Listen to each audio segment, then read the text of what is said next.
Hi, I'm Steve Yee, Director of Product Management for SQL Azure. Today we're going to talk about how easy it is to create line of business applications for the cloud using Visual Studio LightSwitch and SQL Azure. To start, we'll take a quick look at the benefits of SQL Azure. Then we'll introduce Visual Studio LightSwitch, and we'll talk about how LightSwitch is an ideal tool for easily creating powerful line of business applications for the cloud. We'll also demonstrate how you can use LightSwitch to create Silverlight applications quickly and easily. Then we'll show you how to deploy a new Silverlight application to the cloud using a SQL Azure database and Windows Azure. Finally, we'll review what we've learned and we'll point you to some valuable resources to help get you started. When you move your data to SQL Azure, you can free up time and reduce risk associated with managing and maintaining your own in-house database servers. Once in SQL Azure, your database is highly available, reliable, and scalable, and can be accessed from anywhere via the internet. SQL Azure is also highly flexible and allows you to pay as you grow, eliminating the need for upfront capital expenditures. Now, let's take a closer look at creating LOB applications with SQL Azure and Visual Studio LightSwitch. Visual Studio LightSwitch brings speed and simplicity to the creation of professional quality business applications with little or no coding that can be deployed to the desktop, data center, or to Windows Azure and SQL Azure. LightSwitch is also designed to be easily interoperable with your existing systems and data, including your business productivity tools such as SharePoint, Excel, and Access. And with the benefits of the cloud in mind, LightSwitch is designed to allow you to start with just what you need today while enabling you the scalability to prepare for future needs. By providing pre-configured templates, pre-written code, and reusable components, Visual Studio LightSwitch removes much of the upfront effort involved in designing line of business applications, meaning you can get started, build what you need right away, and deploy it easily. And you can enhance your Visual Studio LightSwitch application using Visual Studio Professional and .NET to provide flexibility for when your applications grow. Everything about LightSwitch was designed with flexibility in mind, so that you can create today yet extend your services in the future. SQL Azure and LightSwitch are powerful tools for creating cloud-based LOB applications, so let's take a closer look at how we can make use of these capabilities. Okay, we're going to start out by creating a LightSwitch application, and then we'll connect it to an expense database running in our cloud SQL Azure database, which we created in a prior walkthrough. For this demo, we'll select C#, but you'll see that we'll be creating a fully functional app without writing a single line of code.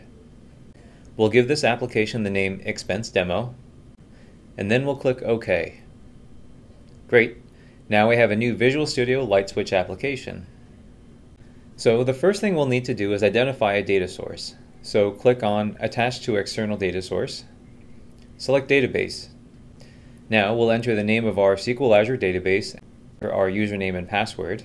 Now select or enter the database name, so we'll click OK. We have retrieved the list, so we will open up the tables.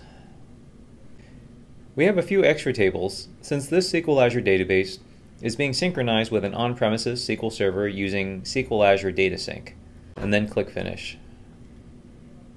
Now you'll notice that when I click on the Expense Reports table, there is a relationship between this table and the expense detail table and the employee tables.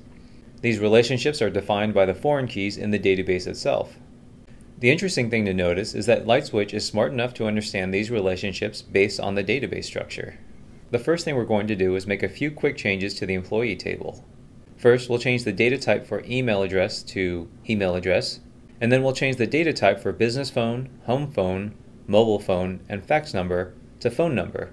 LightSwitch automatically adds validation rules to make sure these fields get populated with valid data. Now we're going to create the search screen for the employees, so right-click on Screens and we'll select Add Screen. Let's go ahead and select the Search Data Screen template. Next, we'll need to select the screen data we're going to use, so we'll choose Expenses Data Employees from the drop-down menu, and the screen name will default to Search Employees. Now, within our application, we don't want to show employee IDs, so we'll delete that from our list here, and then we'll start up the application to take a look and see what we have so far.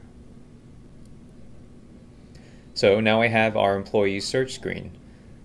So one of the great features of LightSwitch is that we can make changes to our application even while we have it running. Click on the Design Screen button and we can make changes to our app. In the design screen window, let's change the order of our data in terms of how it appears on our application. In the data category list on the left, select Company, and then click on the blue arrow above the list to move Company down a couple of positions. As you do this, you'll see the Company column of data move to the right. Next, since we don't want to show the company as a hyperlink, unclick the Show as Link button. Now we'll select last name and we'll make that the hyperlink. So if you click on that, you get to edit and check out the employee screen. Let's save our changes and look at the application once again. Just like we did with the employee search screen, we will create some additional screens to complete our application and improve functionality. We won't go through every step, but we'll show you the finished product. And note, all of these additional changes require no code. So let's take a look at the finished application. Let's say I want to look at the expense details for Nancy Smith. I can use the search screen we created to narrow down our dataset by searching for Smith. Here's a link to her record. Click on the record, and that takes us to the custom employee report, which shows all of her expenses. Now that our application looks good, we can deploy it using Windows Azure and SQL Azure. To begin the deployment, right-click on the project and select Publish. A wizard will take us through the steps to deploy our application via the web. Now we're at the point where we can configure our database connection if we want to change it. But for now, we're going to leave everything as it is, except that we're going to change the connection properties to include Trust Server Certificate equals true. Then we'll test the connection. The test connection is successful, so we'll click Next. At this point, go back to Specify Certificate and uncheck the box to Specify Certificate. Then click Next again and we're ready to publish. So click Publish. Visual Studio will tell you that it is publishing your project, which will take a few minutes to complete. From the Management portal, you can view progress. When it's ready, the web roll will indicate that it's ready and all of the status indicators will be green. Now click on the application and click on the DNS name. Click Continue to bypass the certificate warning. Now we can see our application at lightswitchdemo.cloudapp.net, and our app is now running in the cloud. In this video, we talked about the benefits of SQL Azure. Then we introduced Visual Studio LightSwitch and talked about how LightSwitch is an ideal tool for creating powerful line-of-business applications for the cloud. We also demonstrated how you can use LightSwitch to create Silverlight applications quickly and easily, and showed you how to deploy a new Silverlight application to the cloud using Windows Azure and a SQL Azure database. Now we'll point you to some resources to help get you started. Please visit SQLazure.com for all the latest information and additional resources. Thanks.